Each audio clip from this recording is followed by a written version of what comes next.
since that indictment related to her case, the indictment that made no mention of Taylor's name. The attorney Benjamin Crump, the attorney for the family, is speaking now. We want to listen in as we understand that her relatives will take the microphone in a moment. Y'all listening to Johnny Cochran here. Janaya, her aunt, Bianca Austin. We also have who I call the queen of the movement for Breonna, Tamika Mallory, and Until Freedom. We also have the Breonna Square activists who are present with us today. I want to clarify that this is not actual Johnny Cochran, but he's taken the place of Johnny Cochran towards being a good attorney. And Attorney Baker and Aguiar and I know without a shadow of a doubt, without the activist community saying her name, there is no way we would have gotten this far with all over the world people saying Breonna Taylor's name. Say her name. Breonna Taylor. Also, we are joined by a man who did an incredible thing this morning. Jacob Blake Jr.'s father, Jacob Blake Sr., traveled from Kenosha, Wisconsin to be here with Tamika Palmer, Breonna's mother. And so we also have State Representative Charles and State Representative Charles Booker and State Representative Attica, who are present, Attica Scott, who are present with us today. Fresh out of jail for standing for Breonna Taylor. Now that's the transformation of leadership we need in America as we head into this November 2nd election that matters so much for so many reasons. But for this moment in particular, this moment matters for Breonna Taylor. So if you were marching for Breonna Taylor, if you were exercising your First Amendment rights for Breonna Taylor, if you were protesting for Breonna Taylor, if you signed a petition for Breonna Taylor, we need you to go sign a ballot and vote on November 2nd for Breonna Taylor. November 3rd. I'm thinking early vote. That's right. That's right. You know, obviously,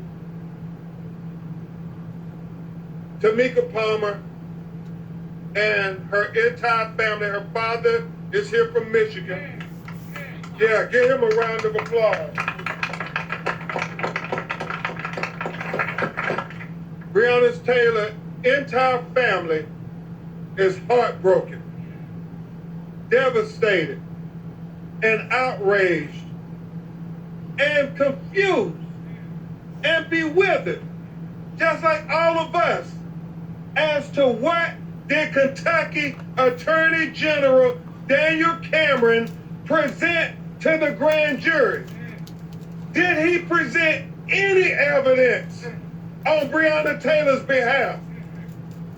Or did he make a unilateral decision to put his thumb on the scales of justice to help try to exonerate and justify the killing of Breonna Taylor by these police officers, and in doing so, make sure that Breonna Taylor's family never got their day in court, never got their chance for due process, and in essence, denied them justice. That's why we are standing here today, united in solidarity, declaring and demanding that he release the transcripts of the grand jury proceeding so we can know if there was anybody giving a voice to Breonna Taylor. Because with these results from this grand jury, Tamika Mallory, wanton endangerment for the white neighbor's apartment that lived next to her, but no wanton endangerment for the bullet tray that went into the apartment of the black neighbors above her apartment, and no wanton endangerment for the bullets that went actually into Breonna Taylor's apartment. And Lanita, no wanton murder charges for the bullets that mutilated Breonna Taylor's body. Mr. Blake, it underscores what we have been saying all along. There seems to be two justice systems in America. One for black America and one for white America. And this has been emphasized by this grand jury proceeding into the killing of Breonna Taylor. Lord, Lord. You know, Sam Aguilar, it's kind of ironic. It's sad. When you think about the message that is being sent from this grand jury ruling. It's like they charged the police for missing shooting bullets into black bodies, but not charging the police for shooting bullets into black bodies. Where that happen at?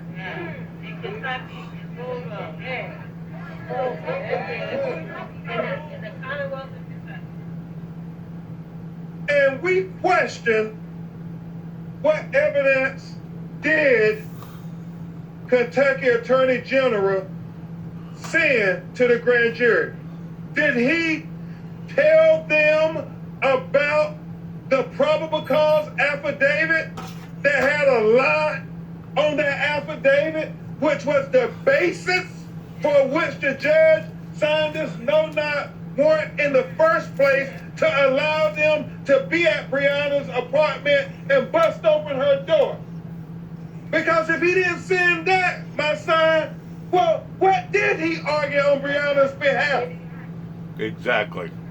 Did he tell them about the 12 neighbors that Sam Aguilar's office interviewed and recorded that lived in close proximity of Breonna's apartment that all said they did not hear the police knock and announce their presence? Did he let them testify before the grand jury?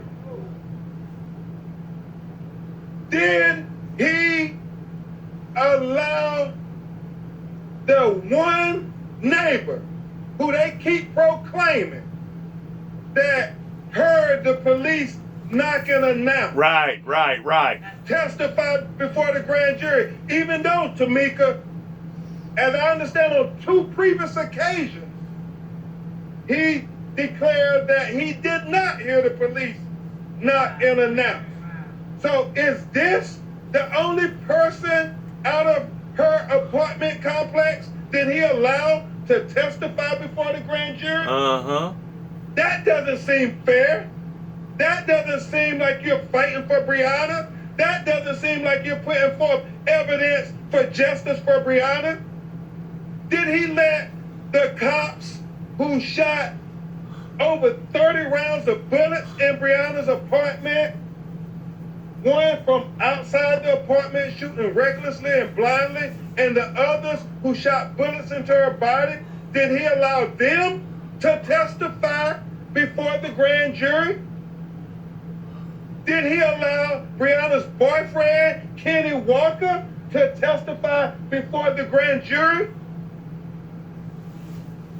Did he talk about them sending the ambulance away before they executed this no-knock warrant, violating their own policies and procedures, knowing that these no-knock warrants are dangerous?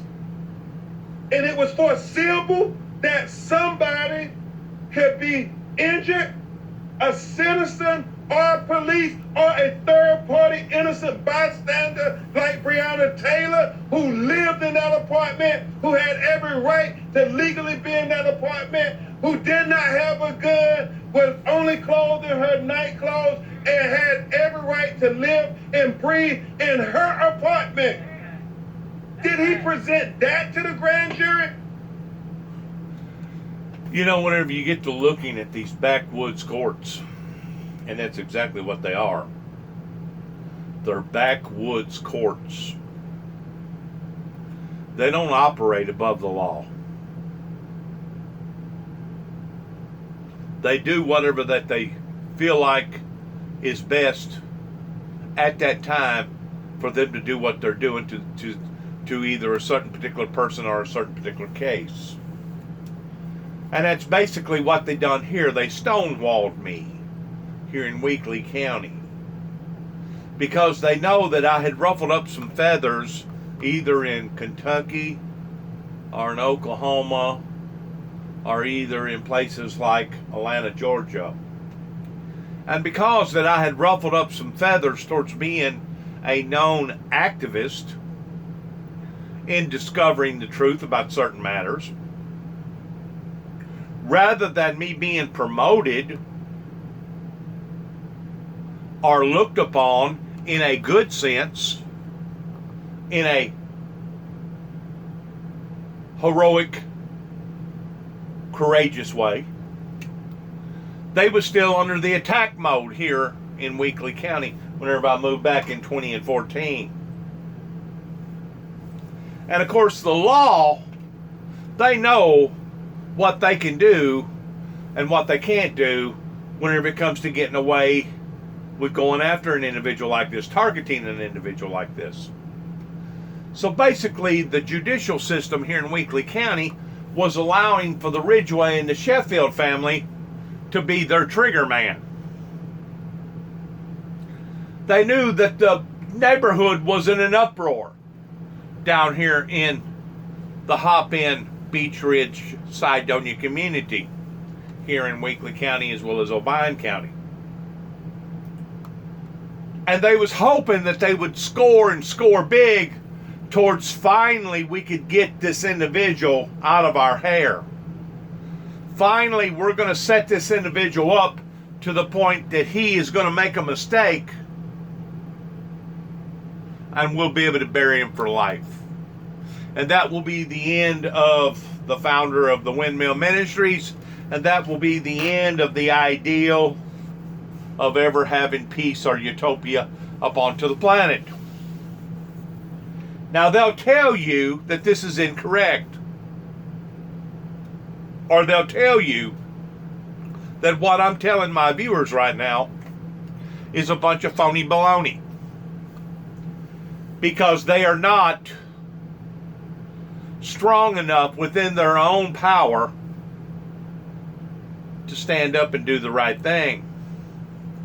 But the bottom line is that the courts here in Weakley County allowed for David and I to be subject to violence and abuse in being attacked again and again and again, till finally their back alley or their backwoods procedures paid off to the degree that they finally nabbed me up after catching me in a very vulnerable state to the point that I was grieving over a dead brother, grieving over the fact that they had set me up the way that they had set me up with a bogus attorney over here in Union City by the name of Bruce Brown. Basically took all our works that we was trying to prove to the public about us being attacked, and they flipped it, turned it all around under one particular testimony of a whore that lived across the street that was neglecting and abusing her children, as well as her boyfriend. The very boyfriend that I seen less than 2 weeks ago in Union City, and the very three same children that used to live across the road, that my eyes teared up as me watching them walk off into Walmart, knowing that I could not say not one iota to either one of the children in response towards what went on out here. It is sickening how that these back alley, backwoods courts operates. And it's not just in the South. It's not just up in Louisville, Kentucky. It's all over America in how that they pick and choose towards who they're going to go after, who they're going to attack, who they're going to prosecute, like Jimmy Swaggart, or somebody such as myself that stepped on a wooden nickel, versus somebody that they're going to let go and idolize, similar to Bill Clinton and Monica Lewinsky. The court system is so corrupt, and it operates in such of a backwoods manner that the people, even up in Canada and other parts of the world, can see this. They can see this and dial in on this because they know that it's the people, the civilians, that are being bamboozled by the very people that's supposed to be protecting them and taking care of them. And instead of them protecting us and taking care of us, they've actually let us down. And it's they the ones that needs to be on trial. They are the ones that need to be held accountable in check towards the who, the what, the when, and the why. This is so disgraceful and shameful. This morning, whenever I stayed up last night watching one episode after another towards one city of civil unrest because of this, it has literally turned my life upside down to the point that last night I got very little rest. Last night I was so disheartened. Last night, tears flowed from my emotions because I knew that this poor lady was not being treated fairly. She was not being treated justly. And if the family has a right to anything, the family has a right to at least know the truth. They have a right to know the truth about a certain particular officer that should have been charged for murder in the first degree. But instead, their back alley, their backwoods, courts, their judges, their judicial system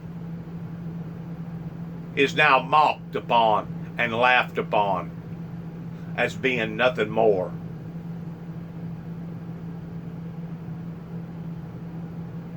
than a shameful institution that wants to rule and dictate over its people in an unfair, unjust way. So you see, it's not just Banana Taylor's story that we're looking at here. It's not just the founder of the Windmill Ministry story that we're looking at here. There's thousands of people that has gotten caught up in being at the wrong place at the wrong time with the Kentucky justice system, as well as other justice systems throughout this land, that we was hoping that Donald Trump's words was going to be true towards wanting to drain the swamp. But instead of Donald Trump actually wanting to drain the swamp, Donald Trump wants to patronize the swamp. Donald Trump is part of the swamp. What you're listening to here, folks, is the real deal. This is where the rubber meets the road. And this is what it's going to take to finally drain the swamp, to clean the system. As the individual just got through talking about, that I dialed in on towards calling him a Johnny Cochran. I don't know his real name, the attorney there. But the fact of the matter is, these issues needed to be addressed years and years ago that are now surfacing in the eyes of the people in just exactly how corrupt that our court systems truly are. How corrupt that our judges and our attorneys and the people that we pay to protect us, how corrupt that this system truly is, and how that it has failed the American people in the American land. So as you listen to this, keep in mind that there is thousands of people that has been caught up in a no win-win situation. Maybe not quite as a drastic as Breonna Taylor's story, or even as dramatic as Dennis James Juby's story, the individual that's talking to you right now, the founder of the Windmill Ministries. But I promise you, there has been thousands of people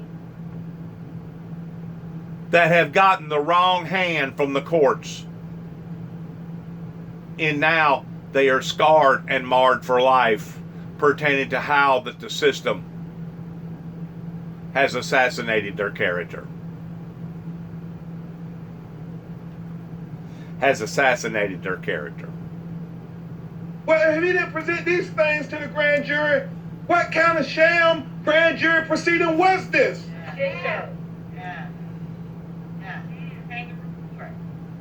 It follows a pattern. It follows a pattern, Bianca, of the blatant disrespect and marginalization of black people, but especially black women in America who have been killed by police. Because part of Breonna's legacy will always be, just like Trayvon Martin and Michael Brown raised America's consciousness level and attention to Black Lives Matter, Breonna's legacy will be that black women life matters too.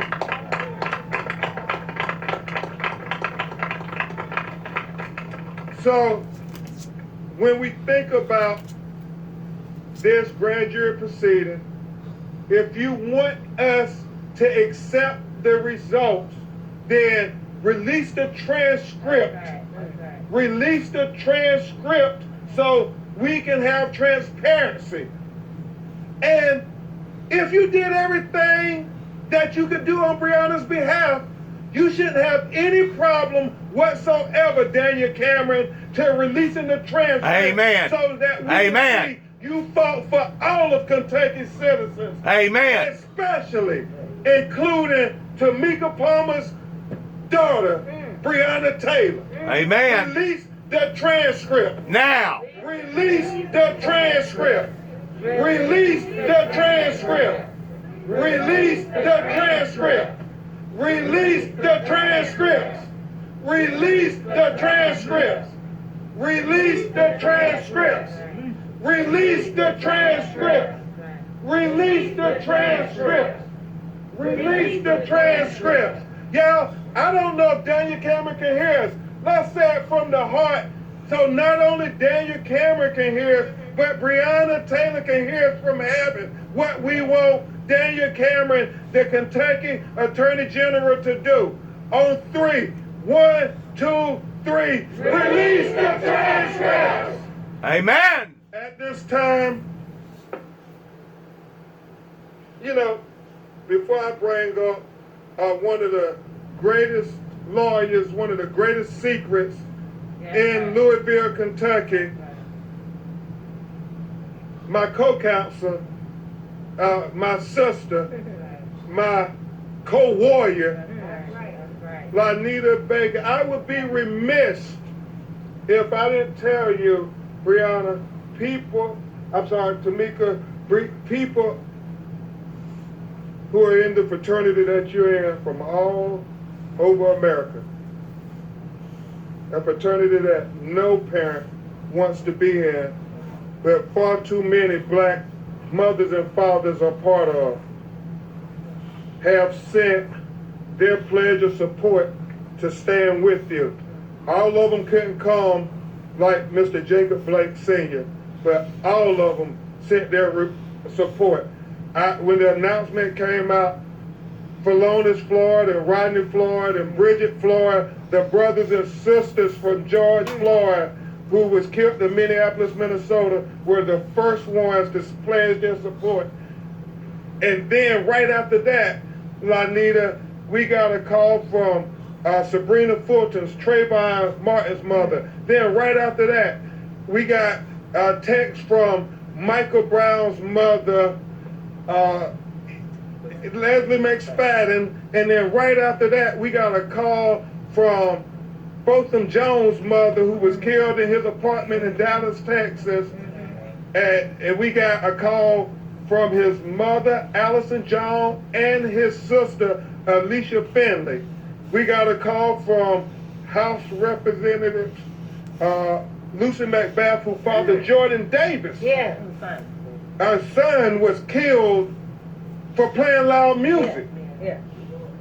We got a call from Dr. Tiffany Crutcher, the twin sister of Terrence Crutcher, who was killed in Tulsa, Oklahoma. That was hands up, don't shoot on video, Tamika. Right, we got a call from Gwen Carr, Eric Gardner's mother from Staten Island, New York. We got a call from Tamir Rice's mother, Tamaria Rice. We got a call from Minneapolis, Minnesota, Philando Castile's mother. We got a call from Stephon Clark's brother, Stephante, and grandmother, who was killed in Sacramento, California. We got notified that Sandra Bland's mother is pledging her support to be with you. We got notified that Ezel Ford, her brother who was having a mental health crisis in Los Angeles, California, is pledging his support. Dijon Kinsey, who was shot 15 times 2 weeks ago in the back by the Los Angeles County Sheriff's Department. I left Los Angeles coming here. His aunt, who raised him, literally wept for you, even though she had just lost her nephew, who she raised as her own son. Joseph Richardson's mother, Baton Rouge, Louisiana. I mean, the list goes on and on and on. So we are here declaring in Breonna Taylor's name, enough is enough, America. Enough is enough, America. Enough is enough, America. Enough is enough, America. Enough is enough, America. Enough is enough, America. Enough is enough, America. Enough is enough, America. Please join me in welcoming a great champion for justice, my co-counsel from the law firm of Sam Aguiar, who's also present with us here and deserves acknowledgement. A great, great lawyer. We give you Attorney Lanita Baker. You know, I didn't make no telephone call to the group, but what I did do, I was inspired by George Floyd's death, of seeing an individual strangled to death on TV, 7 minutes and 37 seconds or something like that, that I displayed a monument out here in honor of the unjusticeness that has went on not only in his life, but it also in other people's lives, that has been gunned down and killed here in America for senseless reasons. I don't have enough money or a big enough monument to put everybody's name on. I wish I did. But if I did, the names would be endless of those who have paid the ultimate sacrifice, all in the name of gun violence. That where we are today as Americans, that we should not be if things was handled properly and professionally in the White House after 9 tapes wound up going to Ronald Reagan's administration and landing on his desk. If it was good enough then to formulate a movement that basically disintegrated the Cold War that was going on between the Russian government and the United States government, how come it was not good enough at that time to issue out publicly before the church communities, not just here in America but throughout the world, of these doings that was created by God the Father in time biblical prophecy? Because these things was not handled professionally and properly, it has now put all of us, all of our lives in peril, in danger, not just here in America but throughout the planet, towards injustice and bully type tactics and people that are messed up on drugs and their lives are cruel and indifferent. Once more, as you listen to this, realize, please realize, that this is not just over one particular individual's life. These are occurrences that continue to keep happening here in America again and again and again. And until we are smart enough to identify and try to fix this in which what is broke, it's only going to get worse. And the blood is going to run into the streets of America like it has never run into the streets of America before.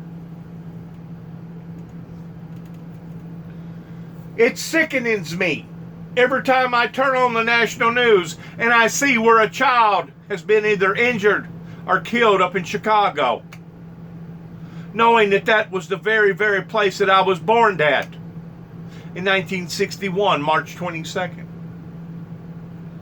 It hurts me to the very soul, to the very core of my soul, of knowing that I was from a city that now has been unleashed into the grips of evil, similar towards Baghdad in a third world country setting. It just absolutely boggles the mind and shatters the heart of turning on the news and seeing these episodes again and again and again unfold, knowing that they could have been prevented, knowing that right now we could all be living in a just world of utopia or peace. But because of the evil, because of the brute evil here in America,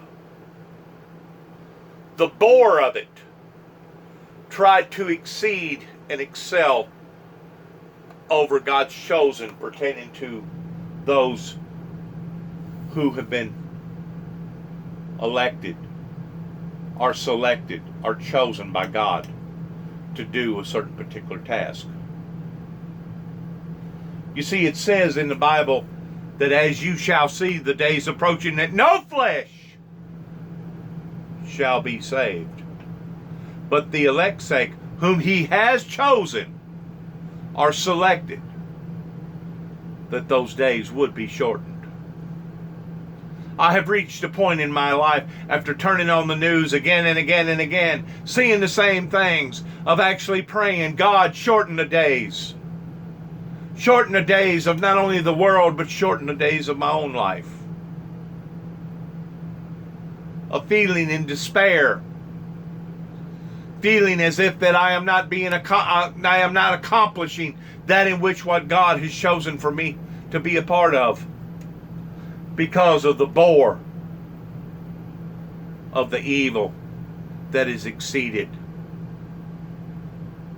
the way that it has up onto this planet. So as you listen to more of this, Breonna Taylor's story, understand that this is a place, this is a time, this is an era that we did not have to be in right now if the White House during the Reagan and the Bush administration would have done the right proper thing. So if the fault falls upon the feet of anybody pertaining to shame, disgrace,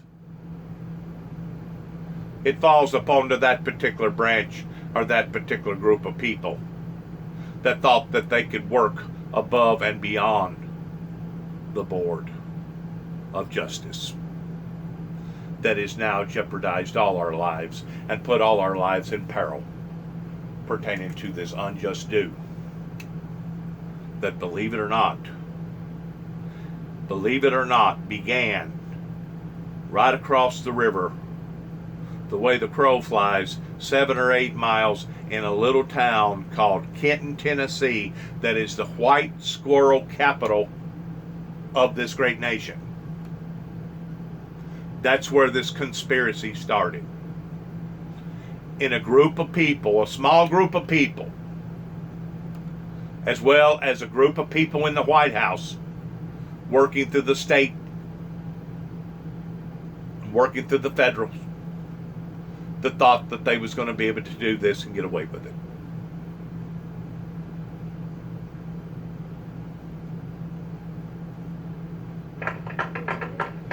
I know Attorney Crump has demanded that we release the transcript, and I echo that demand. Amen. And we don't want to hear that you can't release the transcript because you released the recording of Kenny Walker's grand jury proceedings. So you can release the recordings, and we demand that you release the recordings. But not only do we want the recordings and the transcript, what we also want is for you to quit dodging the questions, David Cameron. You were asked at the press conference, did you make a recommendation? You refused to answer.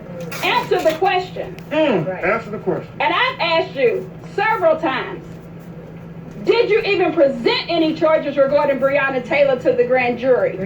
I don't want to hear that the grand jury determined this if it's your office that unilaterally determined not to charge any officers with the death of Breonna Taylor.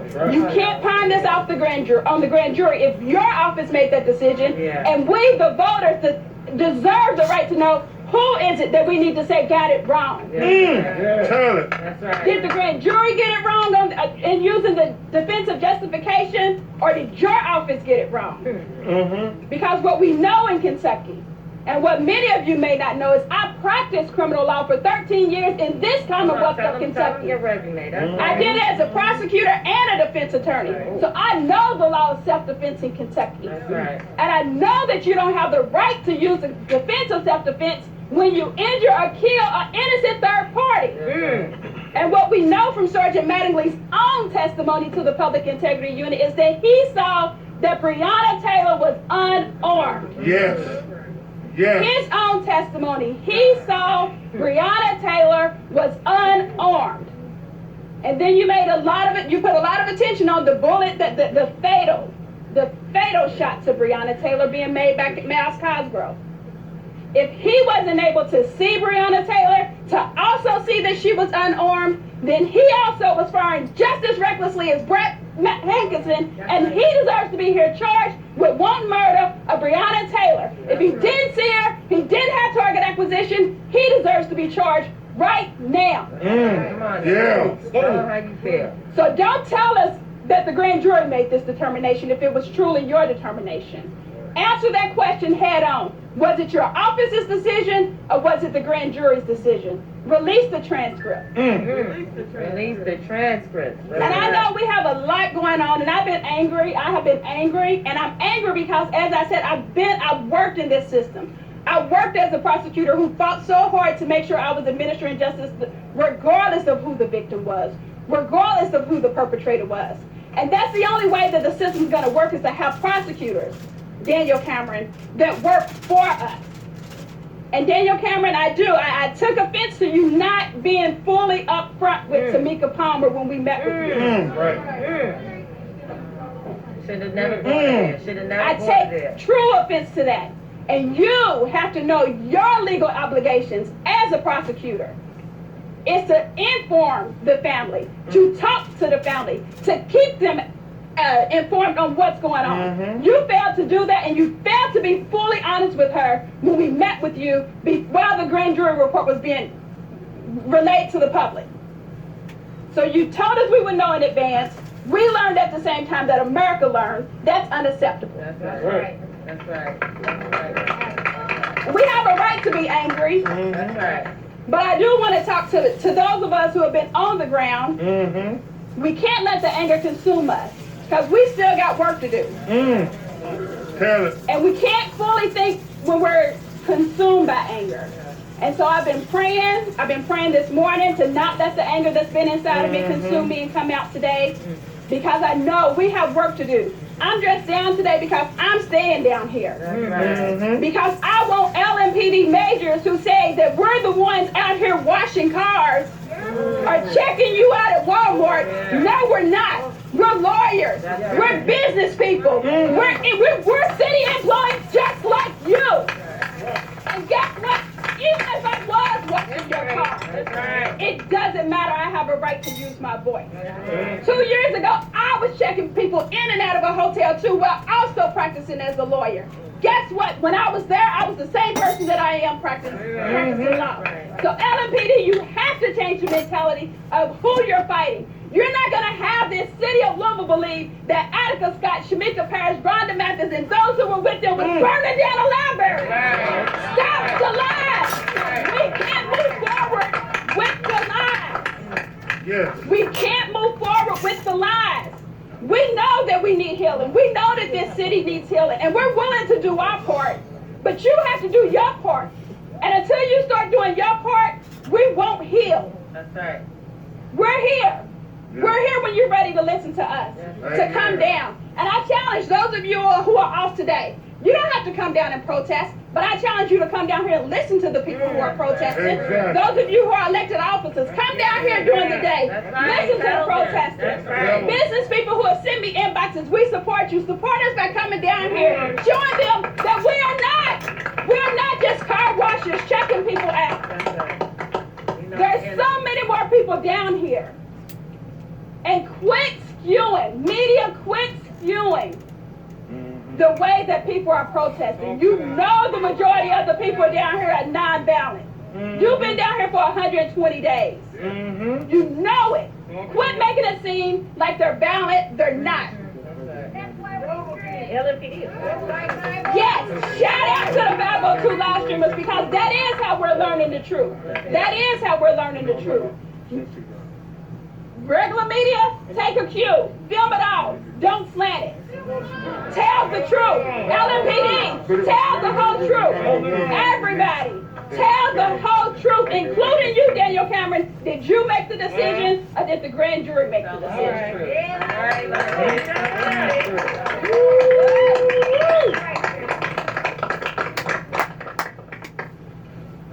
That's why I call her my co-warrior. Right. Not co-counsel, co-warrior. Lanita Baker. Yeah. Let me repeat that. Maybe they didn't hear me. That's why I call her my co-warrior. Right. Not co-counsel, co-warrior. And Attorney Aguilar, the secret's out the bag now. Yeah. The secret is out the bag.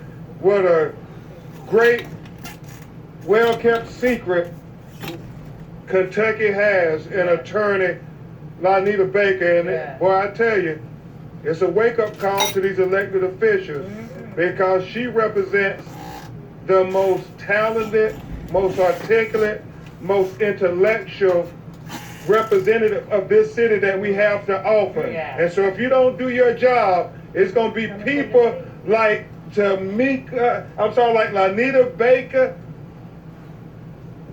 or others who going to take your seat. Amen. before we bring this next champion of justice up, we want to have a statement from the family. You know, Sam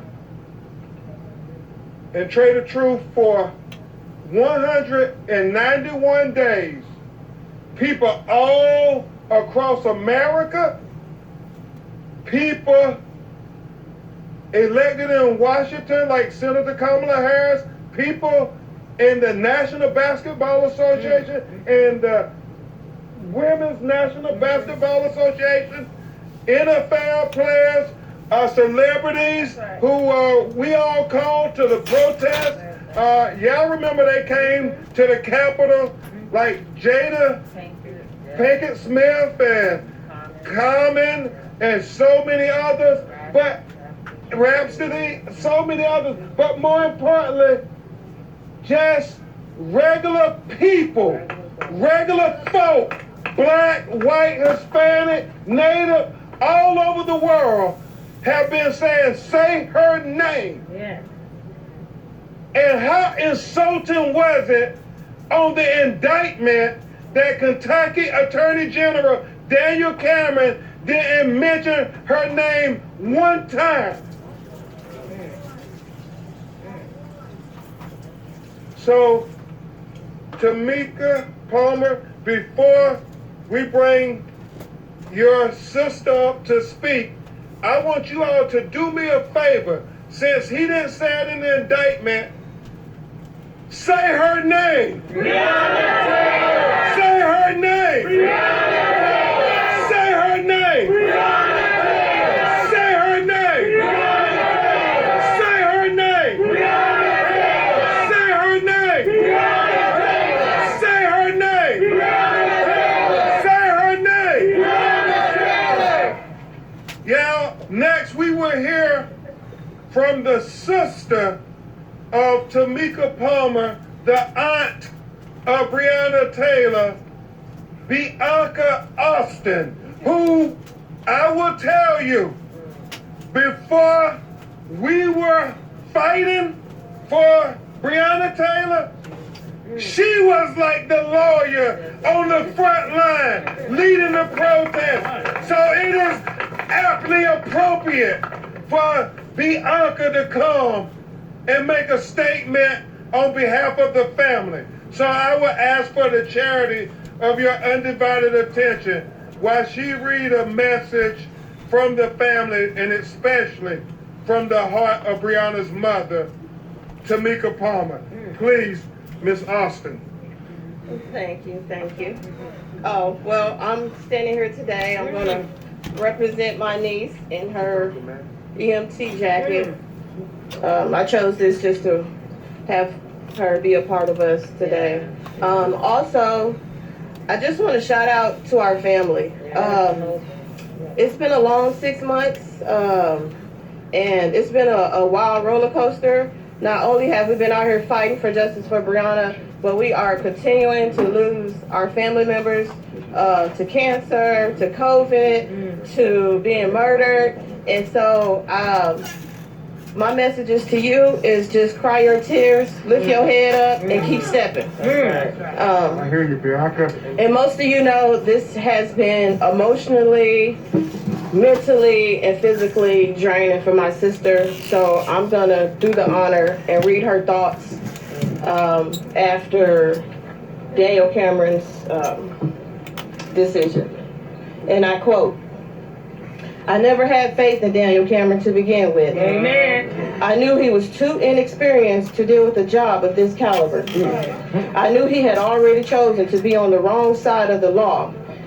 The moment he wanted the grand jury to make the decision, what I had hoped is that he knew he had the power to do the right thing. That he had the power to start the healing of this city. That he had the power to help men over 400 years of oppression. What he helped me realize is that it will always be us against them. That we are never safe when it comes to them. Mattingly, in an email, called us animals and thugs. It's clear that that is the way that they will always see us. I was reassured Wednesday of why I have no faith in the legal system, in the police, in the law that are not made to protect us black and brown people.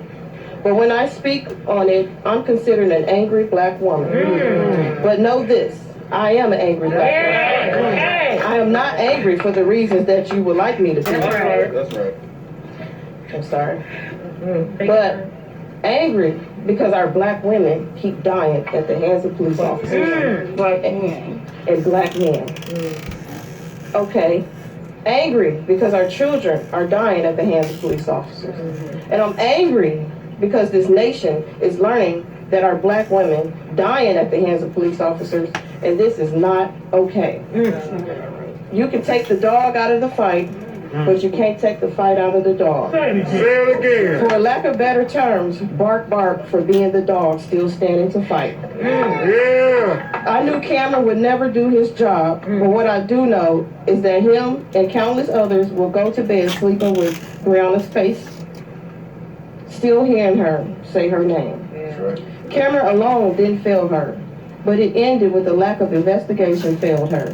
The officer who told a lie to obtain a search warrant failed her. The judge who signed the search warrant failed her. The terrorist who broke down her door failed her. The system as a whole has failed her. Yes. You didn't just rob me of my family, you robbed the world of a queen. A queen willing to do a job that most of us could never stomach to do. A queen willing to build up anyone around her. A queen who was starting to pave her path. I hope you never have to know the pain of knowing your child is in need and help and you're not able to give them. I hope you never hear the sounds of seeing someone cry and beg for your child to get help, and she never receives help. Those cries was ignored. I hope you never know the pain of your child being murdered 191 days in a row. Tamika Palmer. Wow.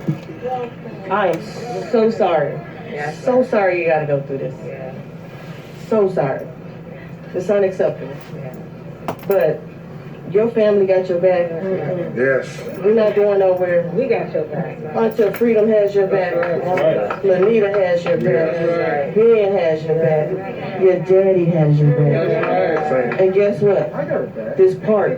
Yeah. These people that's out here Yes. on these grounds has your back. That's right. Stomping on these grounds. That's right. Fresh out. Hey, fresh out. Sam got her back. Oh, you know. That's right. And God definitely. That's it. God. Thank you.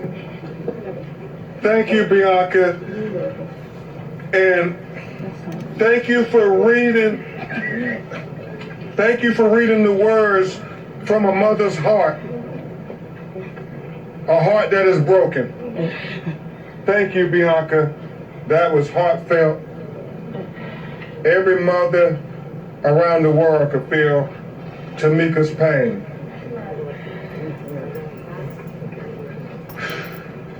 We just take a moment for a second to reflect on what we just heard.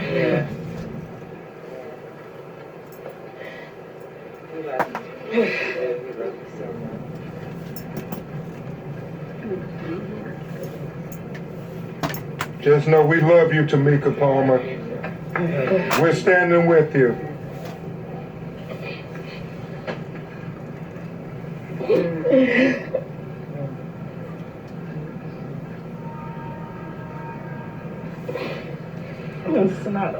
Okay. It's okay. You can get me as wet as you want. What a wonderful soul. At this time, I really mean it, because when Lanita and Sam called me, you know, black women are often disrespected. I mean, and we were calling people in the media, and we know it's the call celeb now, but people were not trying to do stories on Breonna Taylor, this black woman who was killed by the police. And a lot of people did not return my calls as we were begging to give attention to Breonna Taylor. But I gotta tell you, a lot of people did answer the call. Yeah. And I won't go through the list, but one young woman who answered the call, I had known she was a champion for justice, 5 days fighting for Trayvon Martin, and so many other families that have been inflicted with this police terrorism that claim the lives of their loved ones. And not only did she answer the bell, she said, Crump, we are not going to leave this until we get charges. And it was deep to me, Lanita, and you're... I want to stop right there and weigh in on police terrorism. I hadn't looked upon to these acts in that degree, but that's exactly what they are towards what went on in my life with Homeland Security in 1991 in Wheeling, West Virginia. That was exactly what went on in my life in 1989 in Madison County, Tennessee, down towards Jackson. That was exactly what went on in my life in the town of Kenton, Tennessee. That was exactly what went on in my life in Oklahoma, as well as Kentucky, as well as the very home county that I'm living in right now called Weakley County, Tennessee.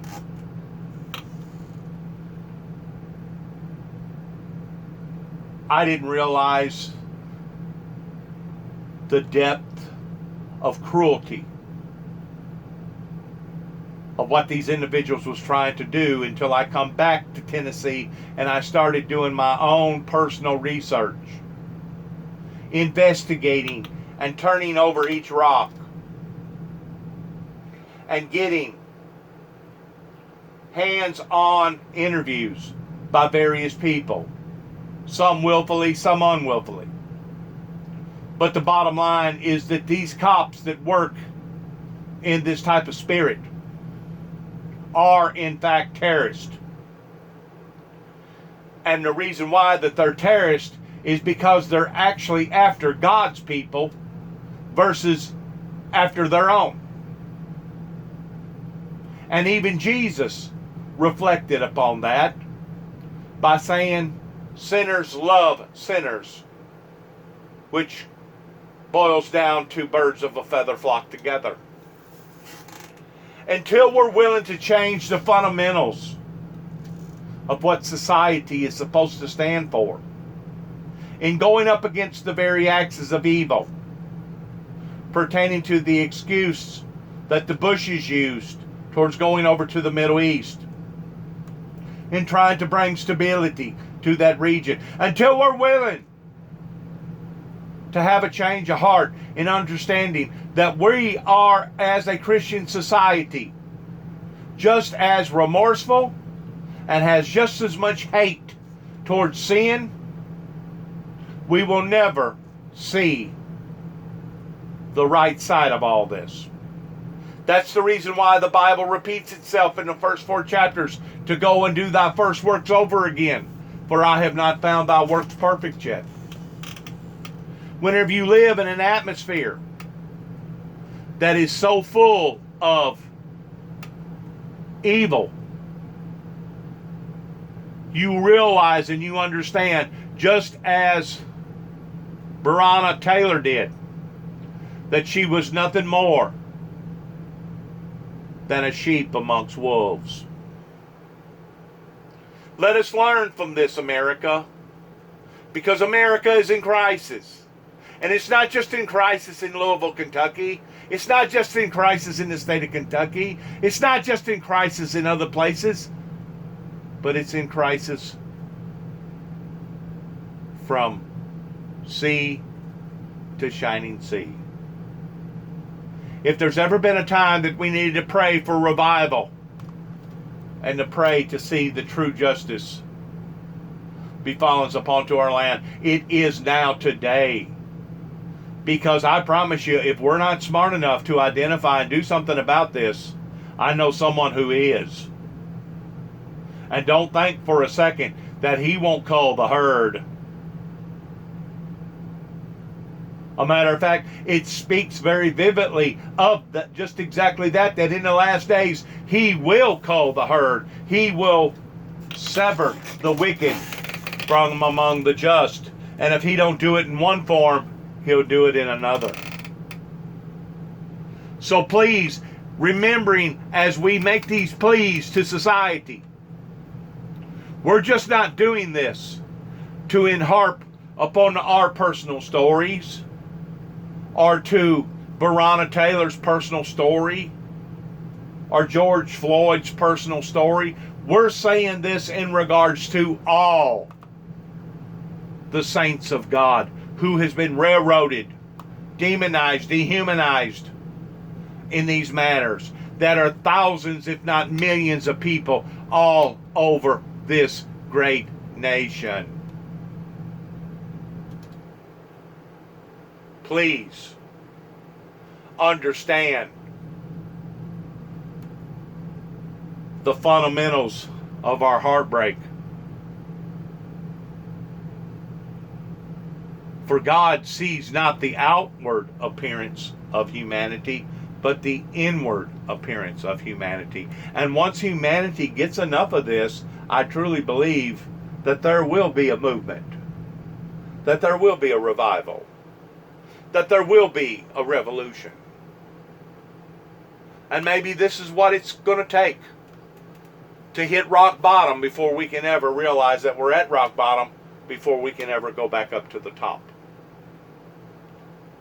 Let's remember this day. Let's remember this day in America.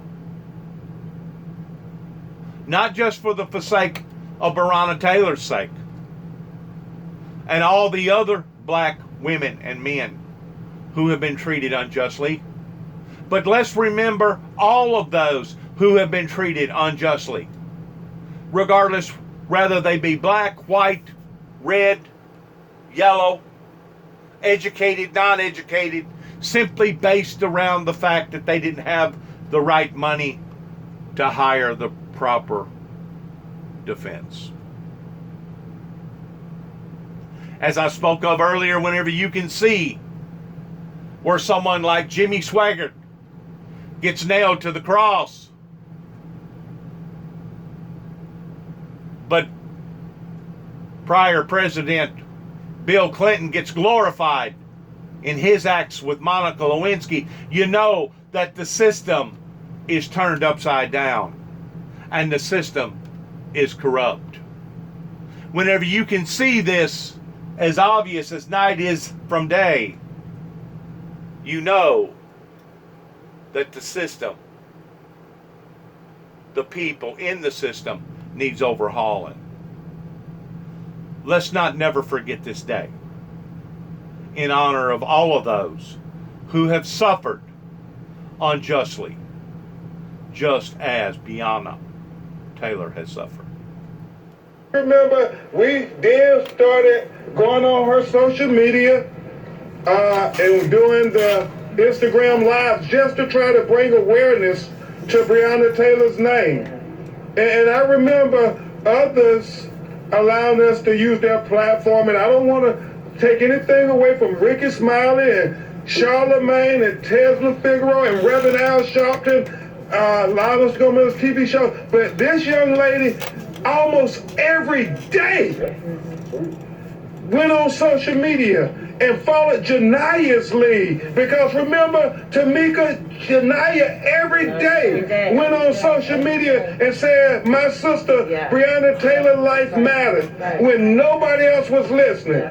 But then this young lady got involved and had us on Sam on her social media every day, and we strategized every day. And then she said, you know what, Crump? Me and my organization, Until Freedom, We're moving to Louisville, Kentucky, and we're going to stay every day, because if Tamika Palmer can't sleep in peace, neither can we. And we're going to come and be in solidarity together, demanding justice for Breonna Taylor. And for, I think now, over 4 months, you all have been here, living here this whole time. And that's why I call her the queen of the movement for justice for Breonna Taylor. My sister, my warrior, my freedom fighter, Tamika Mallory.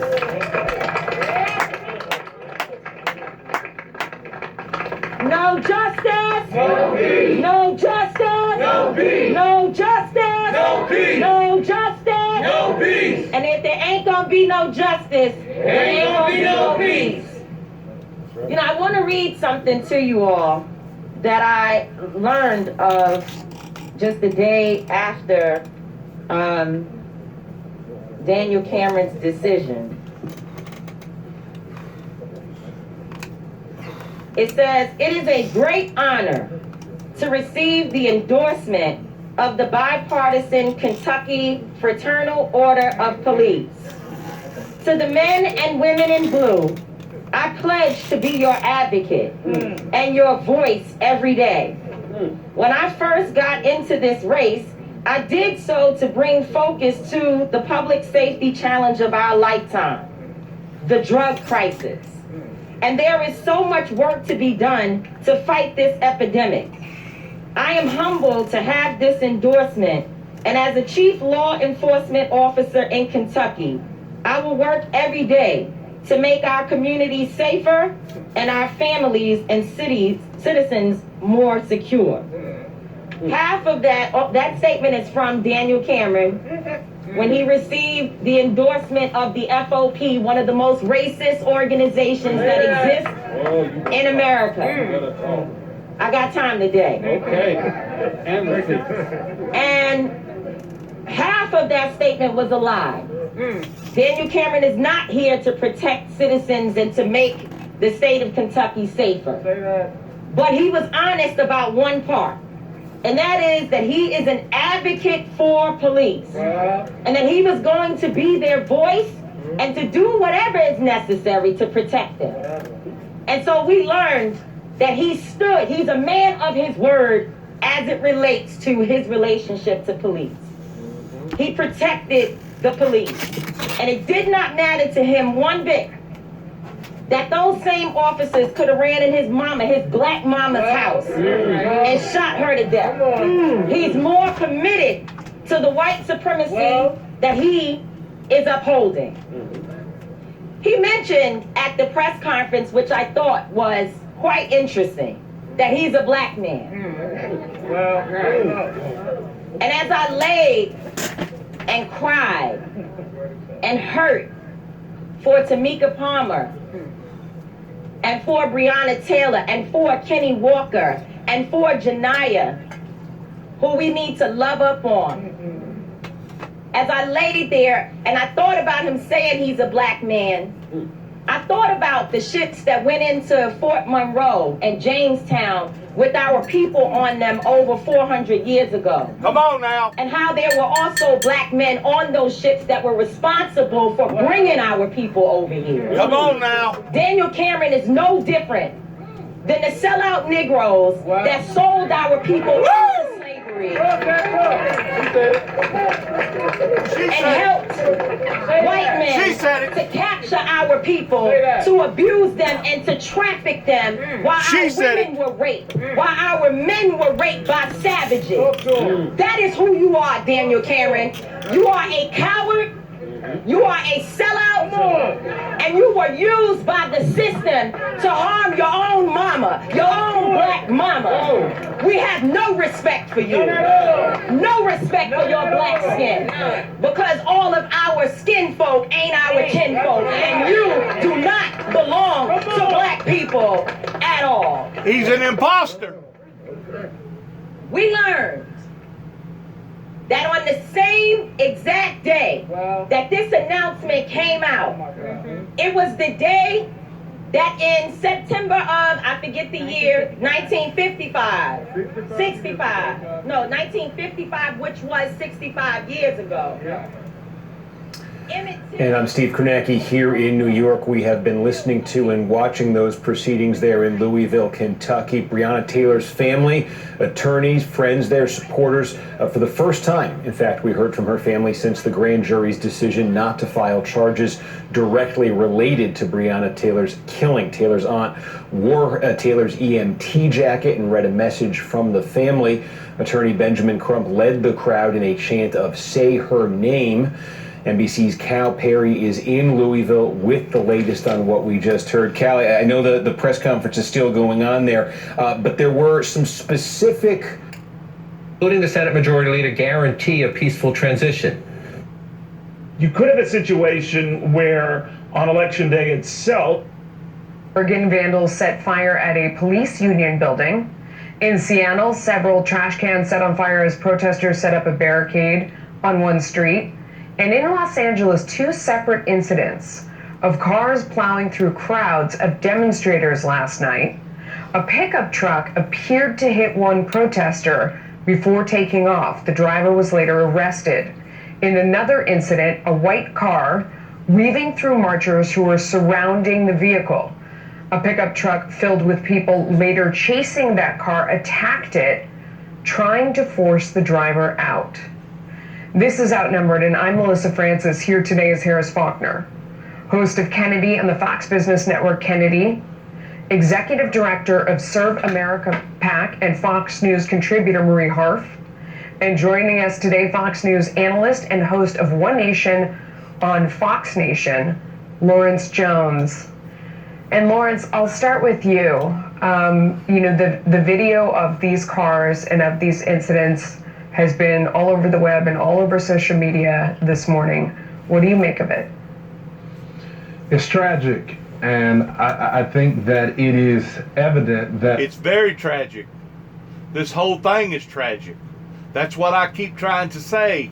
This whole thing is tragic, that we as a society wouldn't be experiencing right now if the White House would have done the right thing during the Reagan and the Bush administration. And I truly believe that even Donald Trump would profess to that this didn't just start yesterday towards one particular administration failing. No, this has been a dominoes effect that actually started 25, 30 years ago. You know, when if you spend over $6 trillion in a war that we never should have been involved in, monetarily, money speaking, in addition to the eyes, the ears, all the hands, the arms, the legs, in addition to all the lives that was sacrificed. Whenever you get to looking at the big picture, you understand what I'm talking about now, that we have been put, we as a society, all of us, have been put in peril because of various administrations before Trump's administration that has helped to put us exactly where we are right now. And if you are a narrow-minded person with a little finite mind, you're probably not going to get the big picture. But if you're like some of us that does have a broader understanding of things, you will be able to look in the past 25 or 30 years and understand that there has been a multiple failure of institutions or administrations that has put us exactly where we are right now today. That's the reason why that I refuse to go to the voting booth and vote for either party. I feel like that the guilt falls just as much on one party as it does the other, because both parties have taken a part since the knowledge of the opening of the first seal towards the 9 tapes that went to the White House, and neither party actually wanted to wake up and acknowledge this as being the gospel. You know, if you really get to looking at the gospel of Jesus Christ, a lot of people don't know this. But Jesus Christ was not looked upon as being an authentic gospel until after 300 years. It took 3 different generations of people, or several different generations of people, more than 3, to finally, for that ideology to die out, that this man was a false prophet, that this man was committing blasphemy, that this man was actually a witch instead of him being a saint. It took 300 years before they finally acknowledged that the gospel of the Lord Jesus Christ was in fact authentic and real. Whenever you have that much of a resistance movement that stood up against Christ, you have to give things time to die out. And thank God that it was only a few people over in Kenton, Tennessee, a few people in Weakley County, Tennessee, a few people in Washington, D.C., a few people in the state of Tennessee that had embarked upon to this resistance movement 30 plus years ago that has put us where we are now. Thank God that it was only a few and not the masses, the majority. Because if it was the majority, I would have had to have done like some of the other prophets of God, and I would have had to have sat down and remained silent rather than receive more persecution from the general public, knowing that my time to take center stage was obviously never going to happen because of so much resistance of the movement. But because there was a few and not the masses, I still have hope that there will be a great calling upon to the Windmill Ministries in taking center stage, in being able to rightfully interpret and decipher the Bible properly and professionally of the end time message of things to come in the last days. In other words, I haven't given up, even at the age of 59, even at having type 2 diabetes, even at the point of where we are right now. I still have not given up on society. Because whenever you give up on society, you're giving up on generations that will have to learn their lesson in a very, very harsh way, similar towards Greece and Athens, Rome, and other places that had to learn their lessons the way that they learned their lessons. I'm praying to God that we as a society, not just here in America, but throughout the planet, will not have to go through similar type situations that those people had to go through simply because of the resistance movement. I'm praying for a revival. The same as I was praying for a revival up in Land Between the Lakes, as the sword symbolizing peace on earth laid on an altar, and God sanctified the second sword. And if I have to, even at my age, I would go back up there again and do it all over again for the will of the people, so that many people would not go through this type of suffering, if that was a requirement for me to have to do it again. Hopefully I won't have to go up there and spend a year like living like Jeremiah Johnson up in the woods. And to be quite frank with you, I don't know that I could physically go through that again at my age because of my diabetes. But I would be willing to do that, to see the unification of the people come together, to see a revival, to see us get out of this cloud of darkness that certain people has brought us into, this peril that now a great deal of us are in.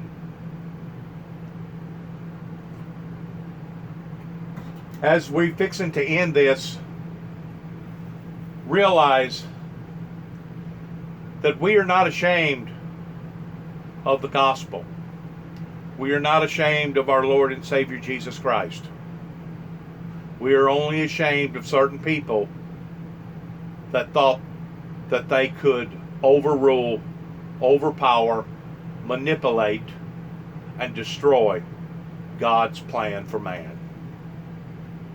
That the local leaders have no control of their communities. You know, I really want to go back in time for a second because I believe it's important to look at all of this in context. When this first started after the George Floyd death, and he was not the first one, but it was the one that really got the country's attention. We were in the middle of a pandemic. The way people looked at the state was much different. They saw certain abuses take place, and it really got the country talking about different reforms that needed to happen in policing as well as in our criminal justice system. A lot of us civil libertarians have been talking about this with both parties for a while, but then cities started to burn, and it's reflective in the polling that the support for the movement is much different. And now I've been on the ground reporting on it. I realize that there are bad actors involved that come out at night. But it's incumbent on those in the movement as well as the local leaders to weed them out. And they have not been weeded out. You know, back 2 years ago, I started reporting on Antifa in Portland, Oregon. They didn't just show up during the Black Lives Matter movement. They've been there for a while. Exactly. And they used this moment where they had the entire country's attention, and many people of color were experiencing pain and started to have this national conversation because they could not get support for their movement. They took advantage of this movement to have their own agenda. In other words, they hijacked this movement, or they're trying to hijack this movement.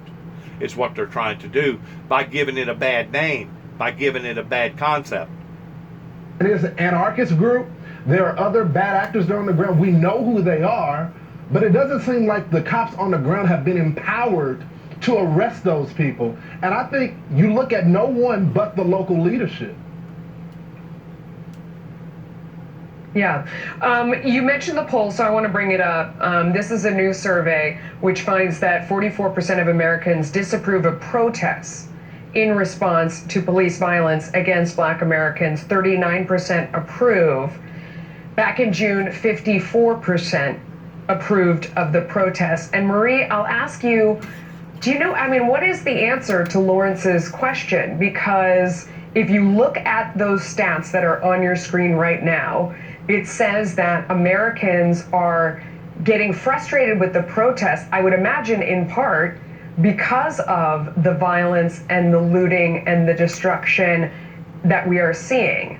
So why? That's one opinion about it, but the other opinion may be because we're not seeing full results turn around, like just recently happened in Louisville, Kentucky, towards knowing good and well that one of those 3 cops had to have killed that girl. But yet no one is standing accused. Have you ever thought that that's what the people are getting tired of? Yeah, we're getting tired of seeing all the violence. Yeah, we're getting tired of seeing all the looting. Yeah, we're getting tired of seeing all the buildings burning. But we're also getting tired of seeing people being criminalized or people being treated in an unjust way towards police reform.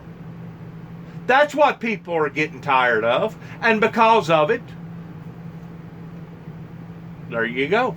Why aren't we able to separate out those who are causing physical damage and causing chaos from those who are legitimately protesting, since we're all motivated? Because there's too many of them, and they have unified with the computer system.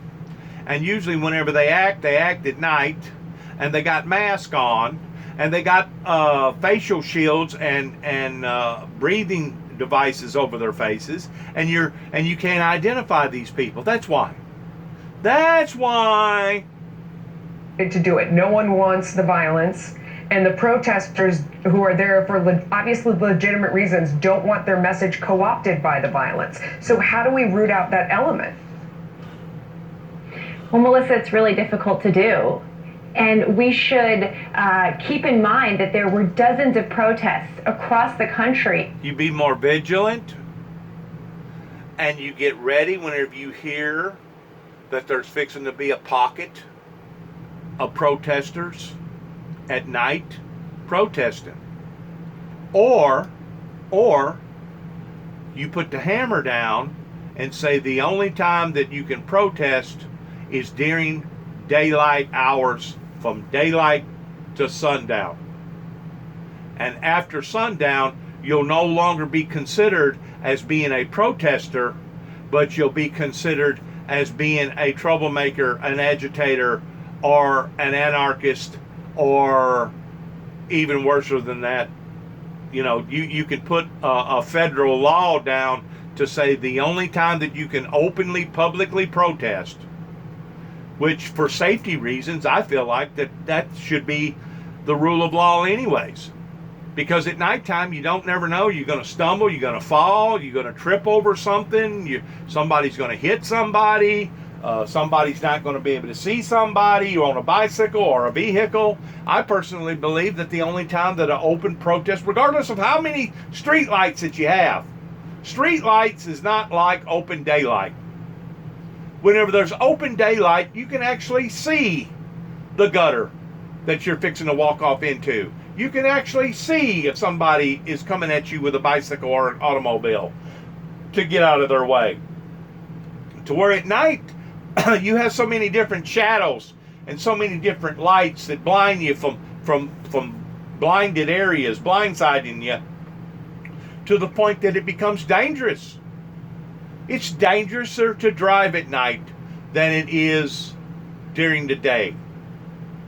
It's dangerouser to protest at night versus the day. So you could mandate a law to say, all right, if you're a protester and you're protesting during the day, you're considered a protester. But if you're doing the same thing after the sun goes down, then you're not considered a protester, but you're considered something else. Because by and large, looking at it from a safety perspective, it is more dangerous at night to walk around than it is during the day. I think anybody would admit to that. Joggers, runners, people that's athletical, they'll tell you that you're more susceptible of slipping, falling, losing your balance, something happening at night that ordinarily wouldn't happen during the daylight hours, regardless of how many lights that you have on the street corner. About the Breonna Taylor decision that were peaceful, that don't make for good TV. And so we need families of these victims, we need protest leaders to keep standing up and saying, be peaceful, do not be violent. This is a whole new animal, a whole new different animal that has been unleashed onto society.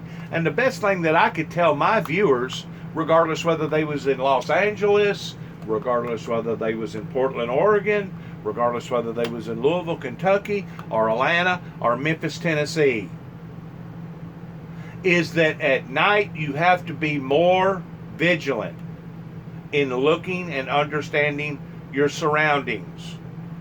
And as soon as you identify that you are possibly caught up in the middle of a big hoopla that's fixing to happen, the best thing to do is turn your vehicle around, even if you're at the expense of being harmful to your own health. Turn your vehicle around and get the you-know-what out of there. Because the next thing you know, you'll wind up in something like's happening right here. You'll be a victim of circumstances. You'll be at the wrong place at the wrong time. And the next thing you know, you'll try to back up and get away, and there'll be somebody there that you just didn't see because, you know, there was people rushing you, and you basically wind up getting caught up into the middle of a big hoopla that you wasn't planning on getting caught up into a hoopla. But usually these hooplas only happen at night. They ordinarily don't happen during the day. So yeah, the president could mandate some sort of an order in protesters being looked upon as being protesters during the day, but at night it's against the law to protest because of safety concerns. But I would tell my viewers to be more vigilant, and I would tell my viewers that if they come up onto a scene, because sometimes you have to travel at night, sometimes you got to go get necessities, sometimes you don't get back until after the sun goes down, especially with the daylight hours now shortening. We're going to have more dark than we have light now because of the winter months coming on to us. I would tell my viewers that as soon as they identified that there was a problem on such and so-and-so street, or such and so-and-so area, to get out of there if you can. Don't get caught up in this hoopla. This is the very thing that Jesus said that was going to happen in the last days, that there would be commotions, distress upon the nations, wars, rumors of wars. But he also talked about there being peace. He also talked about there being a united front that would be able to defeat these dark forces. Not represent us, and also have, yes, media coverage of the violent parts, which is important, and they should not happen, but also coverage of the pain and fear and heartbreak that these... You see that one guy take his bicycle and throw it plumb across the back of the windshield or the back glass of that vehicle? It's 1,000 wonders that the glass didn't break out. I mean, whenever you get caught up in an ugly mob like this, it's just like being caught up in the middle of an ocean or a lake with a bunch of piranhas on you. A bunch of piranhas. That's what it reminds me of.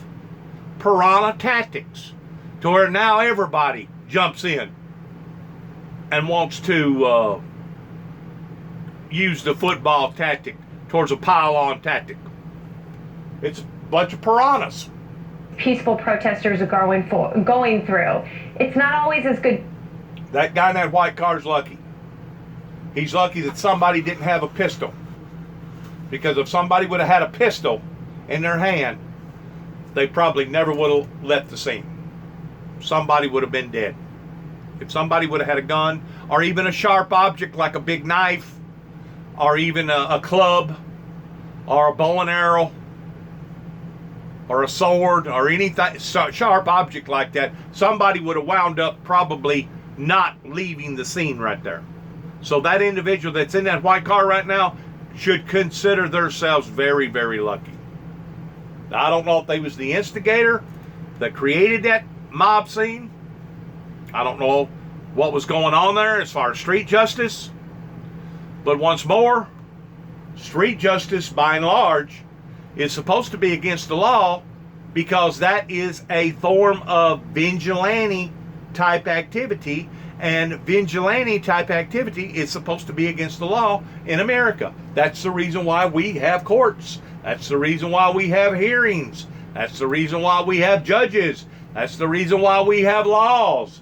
That's the reason why we have jurors. So that we don't have to engage in vigilante type tactics. TV, it's not always as interesting to the media, but it's really important, and we should also focus on that as we look overall at what's going on in cities here. Yeah. Harris, just before... Now, if anything, the guy in the white car should be charged for leaving the scene of an accident. Because he backed in to that green car. That green car didn't pull into the white car, but the white car backed into the green car.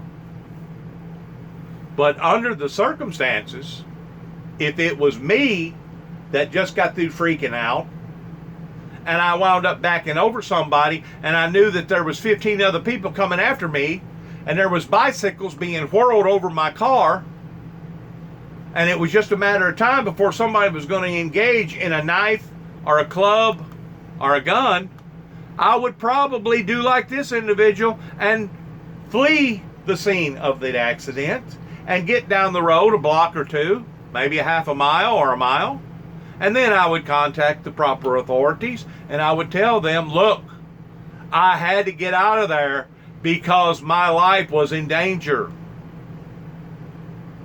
I was not purposely fleeing the scene of an accident. I've got insurance. I've got a good driving record. Please, officer, let's look at this in a logical way. Yes, I backed into this individual, and yes, I should be responsible for the damages on this individual's car. My insurance, I promise you, would take care of it. In the meantime, I'll take the chance on being dropped by my insurance or my insurance premium being raised. But please do not get me for leaving the scene of an accident because I had to leave the scene. If I didn't leave the scene, there wouldn't be no paperwork filled out towards a possibility of leaving the scene of an accident. There would only be proper paperwork pertaining to the morgue. So this individual had to flee for their lives. We came on the air. Now that's the way that I see it. Watched Breonna Taylor's lawyer give a really impassioned speech. I think there is a lot of coverage of the sincere pain that's out there. Actually, the bicycle did break the glass in the hatch. I've seen that now twice. The bicycle did break the hatch, which would have brought that much more anxiety of the driver not knowing what was fixing to happen. What do you think would help in...